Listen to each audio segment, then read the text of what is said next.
Next we've got ace queen offsuit and under the gun straddle. Our opponent from the last hand raises to 200. The button calls. The initial preflop raiser has been open limping in other pots previously. The fact that he's raising and using a big sizing is alarming. I call for 160 more to close the action. The flop comes Jack 10-5 rainbow. We've got a gutter with 2 overs.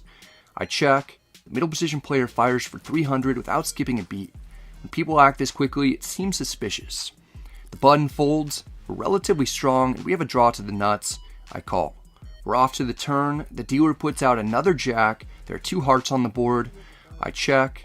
We face another lightning fast bet of 400. We're getting 4-1, but we could be drawing dead. Something just feels off to me. The opponent is mostly representing trips or better, and it's tough to believe that story. Folding is still probably the best option. I'm just not able to do it. I call a small bet, not knowing what card I'll want to hit. Typically, you want to avoid putting yourself in these kind of situations. The river is the ace of hearts giving us top pair. I have mixed feelings with the backdoor flush draw getting there, some straight draws getting there, and ace king and ace jack type of hands still have us beat. I check. The opponent is acting much slower on this street. If he bets big, I'll probably have to fold even after getting a card that improves our hand. Instead, he checks back, we turn over the ace queen, the opponent takes his time to process whether or not we beat him. Maybe he has ace 10 or something and isn't sure if the queen kicker plays. After what seems like forever, the middle position player finally returns his cards face down to the dealer.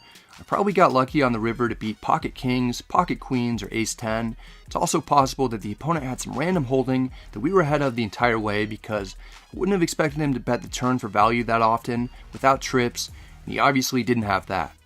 Either way, we win a $2,000 pot that gets us closer to the even mark. We're really only one medium pot away. We pick up pocket jiggities in the big blind about half past midnight.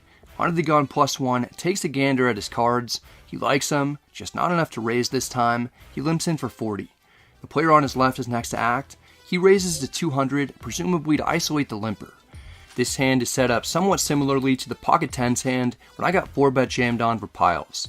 Effective stacks are slightly deeper in this one, making it less likely that someone would rip it on us if I re-raise. I 3-bet to 800 to let people know what's up. Under the gun +1 gets the hint that he doesn't have the best hand. He folds. Under the gun +2 isn't quick to make a decision. A fold from him would be fine. Instead, he 4-bets to 2,400. It's another awkward spot for me. Should I call this bet for 1,600 more? Should I fold? Should I jam? Guys, don't get too hung up about the correct decision. There's no right way to play this hand. It doesn't matter. I call for 1,600 more, knowing that almost all the flops are going to be difficult to navigate. We're heads up out of position with 5K in the middle. The dealer puts out 10-6-5 with 2 spades. Is it a good one for us? No way to really know. Maybe we're ahead of our opponent's ace-king. Maybe we're in terrible shape. I check to the preflop aggressor. I imagine that he'll be betting whatever 2 cards that he's got. Stack to pot ratio is just over 1. The opponent significantly down bets to 1,600. We don't have a spade in our hand. There's only one great turn card for us. The board is likely only going to get worse. For that reason, I'm inclined to jam, but I'll probably only get called by overpairs or ace-king or ace-queen of spades, which is doing pretty well against our pair anyway. I'm just going to take this one street at a time and try not to worry too much about what will happen in the future. I call, leaving myself with 47-20. We're in a pot approaching 5-figure territory. It's massive. The turn is the 7 of diamonds, putting another flush draw on the board. I check. Just maybe, the opponent will check back and give up with an ace-king type of hand. It's extremely tense. Under the gun +2 is soaking as much airtime as possible while he decides whether or not he wants to jam or see a free river card. My hand is basically face up. I'll occasionally have pocket 10s. Sometimes I'll have aces or ace-king suited, but mostly I'll have queens and jacks. The opponent is a good player who knows the types of hands that I'll have, yet he grabs a 5K flag and slowly places it in front of him. It's a bet that has me barely covered. There aren't that many combos that I'm beating. The opponent's range only consists of semi-bluffs and hands that have me drawing to 2 outs. The main thing I'm considering is how big the pot is compared to my stack. I'm getting nearly 3-1 on a call. If the opponent has an overpair to my jacks, I can live with getting stacked that way. I'll chalk it up to a cooler. I toss in a calling chip. The opponent isn't exactly overjoyed, but I still don't know if we're ahead or not.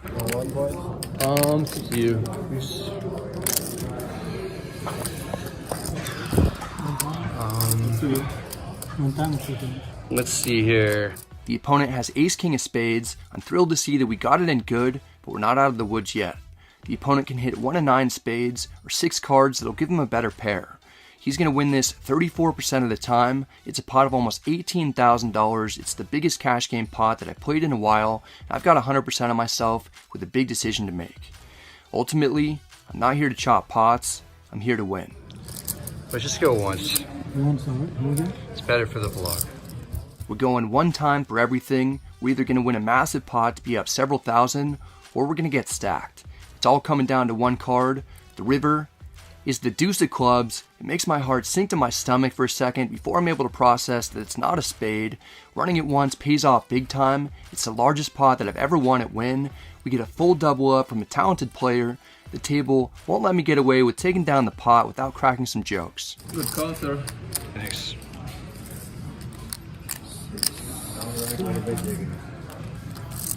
Yeah. Maybe that hand isn't so bad after all. We somehow managed to get a fantastic run out and make the maximum after being a slight underdog on the flop and a decent favorite on the turn. Feels good to get all the way out of the hole and be firmly in Profitville. We're up 7,500 during our second session of the night and over 7,000 for the day. Here we've got King 9 of hearts in the cutoff. Only a few minutes later, I raise to 100. Small blind calls. He's the person that we bluffed earlier with 10-8 of clubs when he folded a pair of kings on the turn. Then we got there on him with ace-queen after. The under the gun straddler calls. That's my buddy Jake from State Farm, who made his vlog debut back in episode number 2 when we went to Loft together. We're going 3 ways to the flop in position. It comes Jack 8-7 with 2 hearts. We smother this one with our flush draw, gutter, and 1 over. Checks to me. I'm content to take a stab in order to potentially win this pot right now, or build it in case we drill the turn or river. I bet 220. If we get check raised, we can make a call in position. Small blind takes a look at his cards. Maybe he wants to see if he's holding a heart. He calls. Under the gun folds quickly. It's heads up.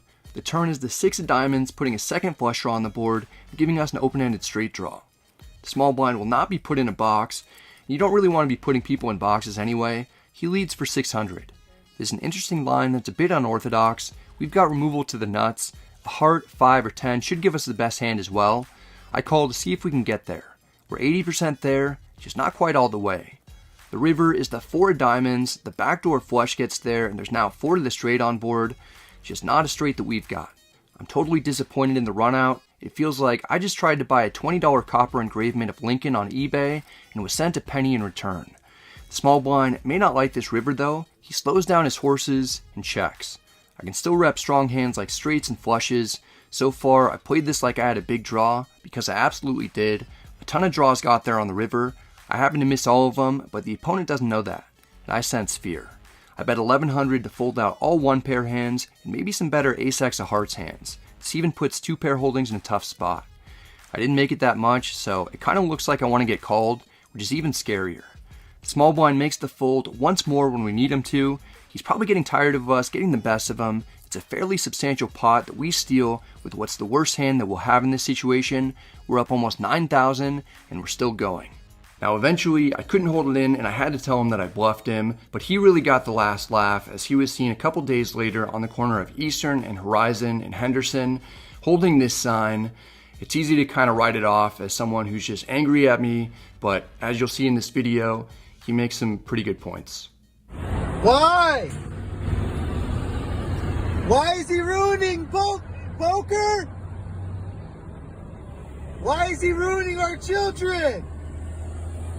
Can you give me an explanation?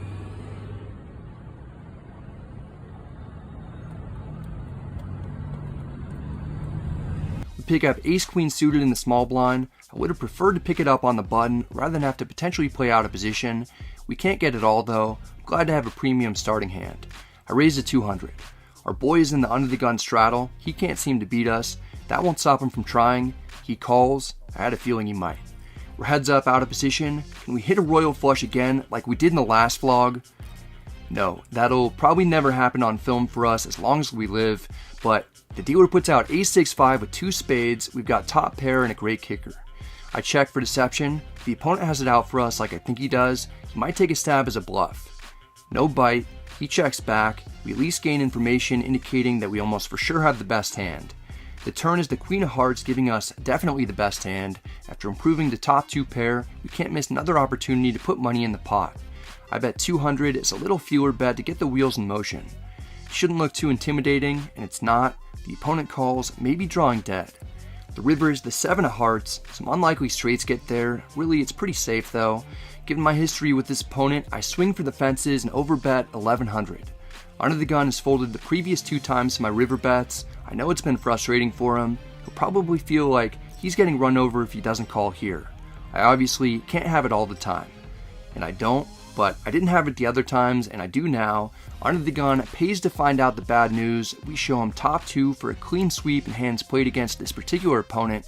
He probably called me lighter than usual. He seemed to be a little upset with himself for making the call, and if we pause the video here, we see what looks like a queen flash. There's a good chance that he only had second pair and was attempting to bluff catch. With this win, our stack climbs to over 20,000. We're in for only 10,000, so we've got a 5-figure profit in front of us and a bit of time to add to it. Time to rack up a huge win.